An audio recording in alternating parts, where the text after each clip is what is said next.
Prime Minister. I am Dania Shabu Varghese of Class 10 from Indian School Darsit, Oman.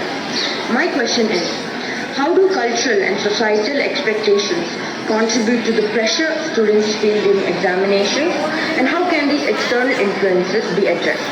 Thank you. धन्यवाद डैनिया sir.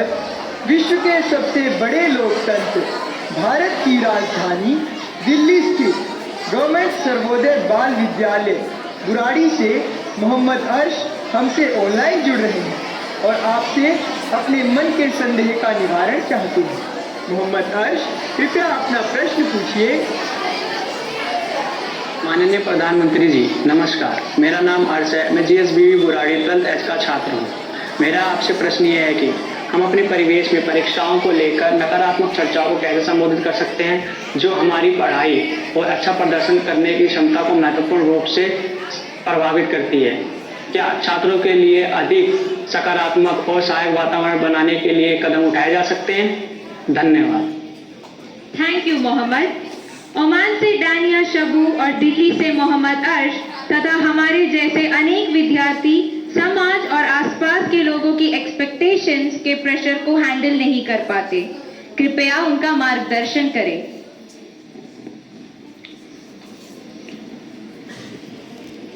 शायद मुझे बताया गया कि परीक्षा पे चर्चा का 7वां एपिसोड है और जितना मुझे याद है मैंने देखा है कि ये प्रश्न हर बार आया है और अलग अलग तरीके से आया है। इसका मतलब ये है कि 7 साल में 7 अलग अलग बैचेज इस परिस्थितियों से गुजरी है और हर नई बैच को भी इन्हीं समस्याओं का सामना करना पड़ रहा है। अब विद्यार्थियों की बैच तो बदलती है लेकिन टीचर की बैच इतनी जल्दी बदलती नहीं है। अगर टीचर्स ने इन अब तक जितने मेरे एपिसोड हुए हैं उसमें मैंने इन बातों का जो वर्णन किया है, अगर उसका कुछ न कुछ उन्होंने अपने स्कूल में एड्रेस किया हो तो शायद हम इस समस्या को धीरे धीरे कम कर सकते हैं। उसी प्रकार से हर परिवार में ज्यादातर हो सकता है बड़े बेटे ने या बेटी ने पहले एक आध बार ये ट्रायल हुआ हो लेकिन उनके लिए ज्यादा एक्सपीरियंस नहीं है। लेकिन हर माँ बाप ने किसी न किसी रूप में इस समस्या को जरूर अनुभव किया है। अब सवाल यह है कि इसका समाधान क्या हो। हम ये तो नहीं कह सकते भाई स्विच ऑफ, प्रेशर बंद, ऐसा तो नहीं कर सकते। तो हमने अपने आप को एक तो किसी भी प्रकार के प्रेशर को झेलने के लिए सामर्थ्यवान बनाना चाहिए। रोके बैठना नहीं चाहिए। मान के चलना चाहिए कि जीवन में आता रहता है, दबाव बनता रहता है, तो खुद को तैयार करना पड़ता है। अब जैसे कभी आप उस स्थान पर जाते हैं जहां ठंड ज्यादा है और आप किसी गर्म इलाके में रहते हैं तो हम मन को तैयार करते हैं कि आज अब मुझे 3-4 दिन के बाद ऐसे इलाके में जाना है जहां ठंड ज्यादा है। तो मन से आप तैयार करते हैं तो धीरे धीरे तो लगता है पहुंचने के बाद कभी लगता है यार मैंने तो सोचा था उससे तो ठंड कम है, क्योंकि आपने मन से तय कर लिया है। और इसलिए आप टेम्परेचर कितना है कितना नहीं वो देखने की जरूरत नहीं पड़ती, आपका मन तैयार हो जाता है। वैसे ही दबाव को हमने अपने तरीके से मन से एक बार इस स्थिति से जीतना है, ये तो संकल्प करना होता। दूसरा, ये जरा दबाव के प्रकार देखें।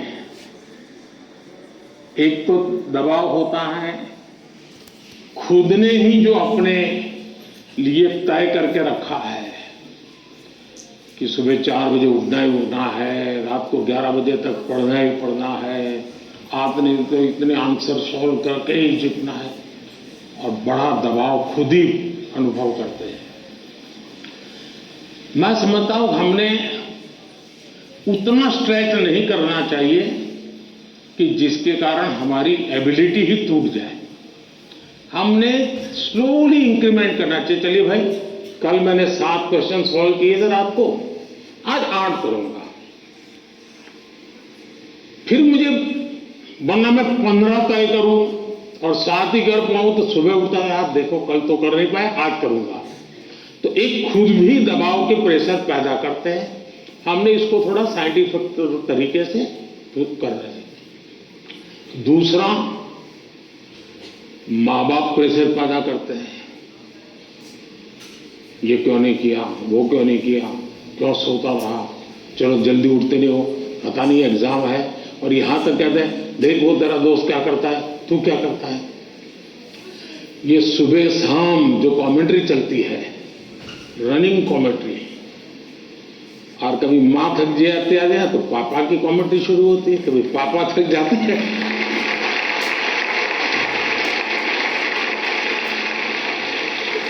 तो बड़े भाई की कमेंट्री शुरू हो जाती है, और वो अगर कम पढ़ता है तो स्कूल में टीचर की। फिर या तो कुछ लोग ऐसा है, जा तुमको जो करना है कर लो, मैं अपना ऐसे ही रहूंगा। कुछ लोग इसे सिंसियर लेते हैं, लेकिन ये दबाव का दूसरा प्रकार है। तीसरा ऐसा भी होता है कि जिसमें